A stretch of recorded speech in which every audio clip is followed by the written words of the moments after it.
It seems like for the past few weeks, I've picked topics that's pointed out wrestlers that's simply just been done dirty in the WWE. So I guess on this week's issue of WWE Buried, we're going to talk about Damien Priest. Who better to have this conversation about right now? The talk of the town has been the fact that Damien Priest has been on Main Event. Not Saturday night's Main Event, just Main Event. The show that we're not sure what day or time the comes on. At least I'm not sure. I don't know how to find it. But clearly it found Damien Priest. And it's just a damn shame. Like a lot of other things we talk about almost all of the time. Damien Priest himself even tried to do a little damage control.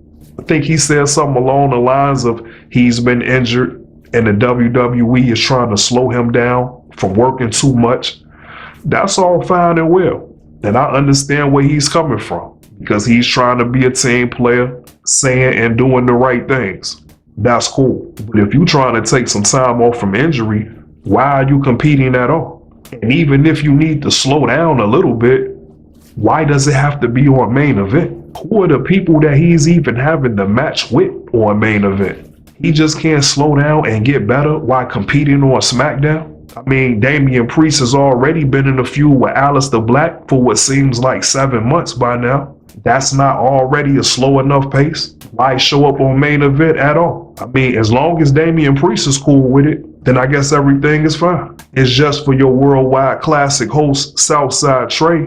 I just don't like it. I don't like the math on that situation because I don't think it adds up. First of all, they need to figure out how to make Damien Priest versus Aleister Black interesting and how to make that a good match. Because these are two guys who are extremely talented. And at different times, I thought that both guys could be big stars. I don't know who to blame right now.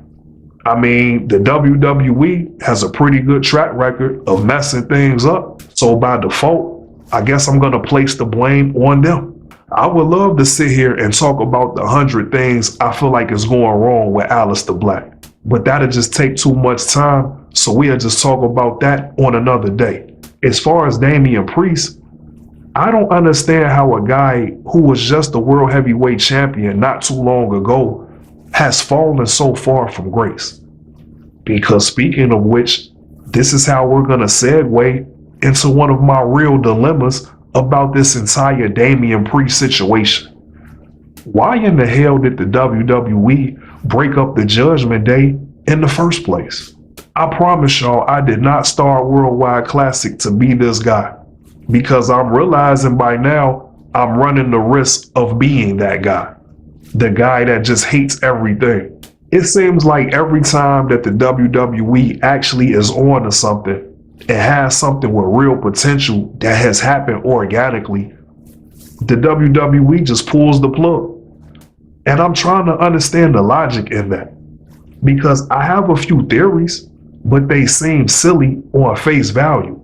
But with this company in WWE, you will be surprised. And sometimes I feel like this company just doesn't like to see people succeed organically without the help of WWE per se. It's almost like they want to draw up all the plays, and if the play is not ran the way they drew it up, then they don't want anything to do with it. Even if you putting up points and winning games, the WWE is apparently that stubborn where they just don't care. If it's not their call, they don't want to be a part of it. I'm pretty sure my super smart people are going to argue the fact that how would they be the Judgment Day if it wasn't for WWE? If we pay attention a little bit closer, we have to remember how the Judgment Day started. That was with Edge.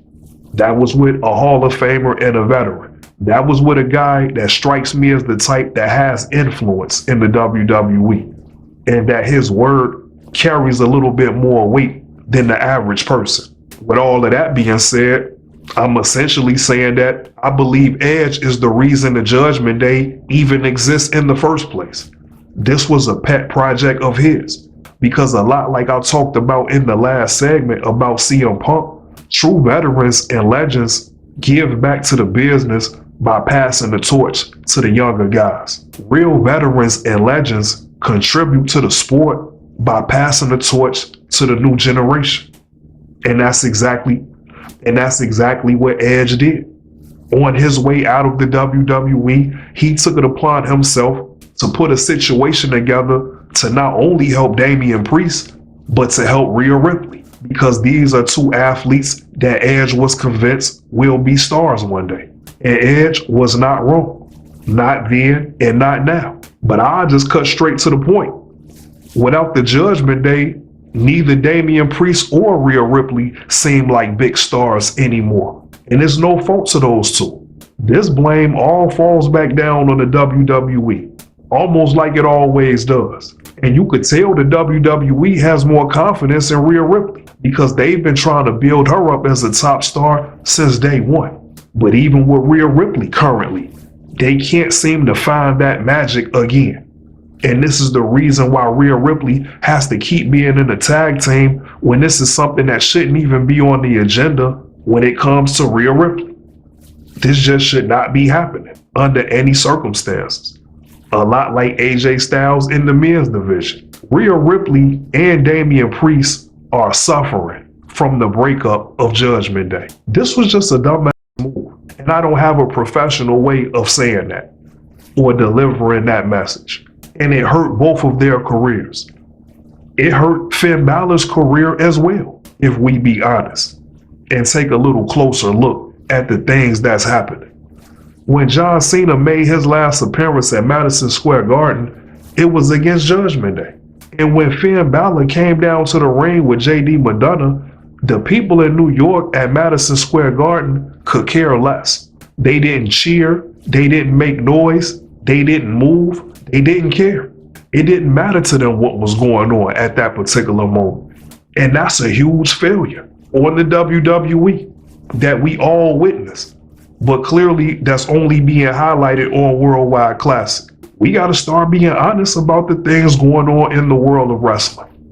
We cannot get away from it or escape it, especially if we're supposed to be fans of Finn Balor. We can't just lie to this man. It's not working. The WWE had the audacity to put out a report last year that said this year Finn Balor was going to get a big push. I guess we didn't understand that the big push meant in the wrong direction. JD McDonough is suffering from everything going on. He's somebody that I think could be a breakout star in the future in the WWE. But back to our point about Damien Priest, when it was that version of Judgment Day, their interaction with JD McDonough was making JD McDonough a star right then and there when he was trying to gain acceptance into the Judgment Day. Week after week, it was some sort of initiation for JD McDonough and Judgment Day. And I could even remember genuinely feeling proud of JD McDonough passing the test and finally earning his stripes in that group. These things were happening organically. The entire group was getting over with the crowd. We don't even have to mention Dominic Mysterio because he's the only guy out that group who's going to be good regardless. He has it down pat. Adding him to Judgment Day was another stroke of genius. That group had all of the pieces that it needed.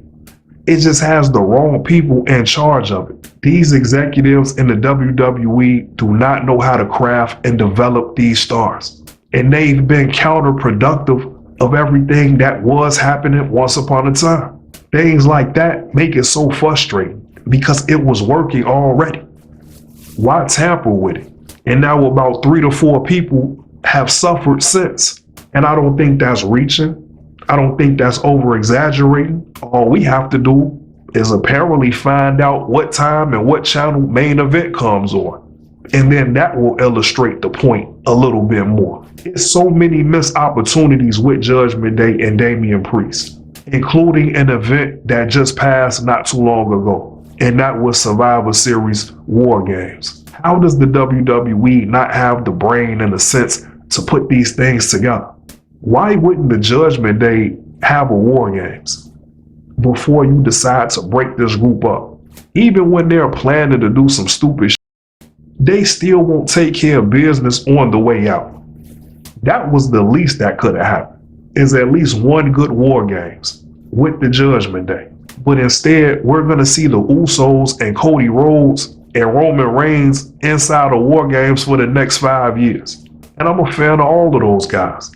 But it's just the point and the principle of it. Think about a War Games with Judgment Day in the bloodline.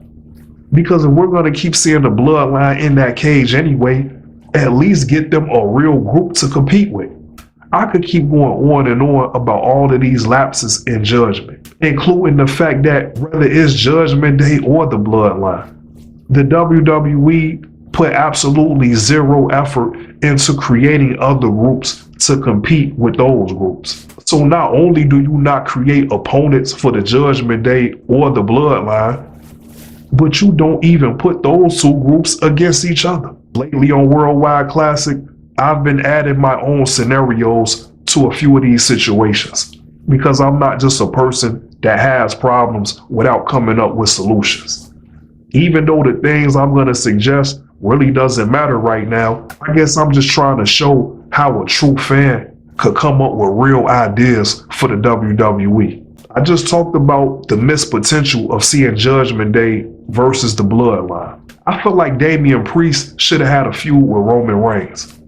Whether Roman Reigns had the bloodline or not.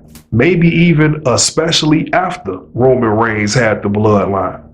Because just that tells a story in itself. The fact that Roman Reigns had just lost his kingdom and he was back out here on his own. And now you have a guy like Damien Priest that's basically looking to become the new king. And he has his own version of a bloodline. And they're trying to establish and show their dominance in the WWE. You could have had Damien Priest target Roman Reigns, even as the World Heavyweight Champion. That way we could finally have a serious heel that wants to actually compete, that wants to actually be the main guy in the company. And what better way to send that message is to have a guy already be the champion, but still seeking out Roman Reigns, simply because Roman Reigns is the man in WWE. And like Ric Flair has always said, in order to be the man, you got to beat the man. One of the things that was underrated about Damien Priest in Judgment Day was the way that he was competing. Damien Priest was having some hard-fought and physical matches. When you go back and watch some of that footage, the punches sound like they were real. And some of the moves look the same. You could tell that Damien Priest was finally getting comfortable at who he was meant to be. The last time I seen that level of confidence from Damien Priest was back in NXT when he had a match against Finn Balor at In Your House. That was one of the best matches from Damien Priest that I've still seen to this day, except when he was the World Heavyweight Champion with the Judgment Day. He had a match with Gunther. That was actually a pretty good match. And these things kind of went unnoticed for some strange reason. And now we have to sit back and watch Gunther retire every legend that's left. But why build Damien Priest up like this just for everything to vanish? Just for it all to feel like it never happened in the first place. It's almost like Judgment Day never happened with Damien Priest and Rhea Ripley. Having those two in that group also meant that you had a young group. This is the type of stable that could have been around for some years. They could really be big stars right now in WWE. I'm going to take back what I said a little bit earlier. I guess in a way, it hurt Dominic Mysterio too, because up until recently, he just started to get back a little bit of that heat. The crowd wasn't fully reacting the way they once did with Dominic Mysterio. His time in the Judgment Day helped make Dominic Mysterio the star that he has become now. And all of the pieces just fit together. That type of energy that Dominic Mysterio was getting from the crowd, it automatically transferred to the entire group. Even JD McDonough was getting the spotlight put on him because of his time with the original Judgment Day. And then I think to bring it full circle, I used to love the fact that Damien Priest and Rhea Ripley was a part of the group that they started with Edge. Even though they kicked Edge out of the group, I still like the fact that that type of veteran put this group together in the first place. It really felt like a passing the torch moment, especially when they kicked Edge out of the group. Even though they did Edge dirty, that was beautiful storytelling. And that was one of the rare times in WWE lately where it actually meant something. The only problem is the WWE flushed the toilet on this version of the Judgment Day. And just like that, nobody cares about Finn Balor now. Rhea Ripley is trying to figure something out with a tag team for some reason. And at this rate, the next time we see Damien Priest, it might be in NXT.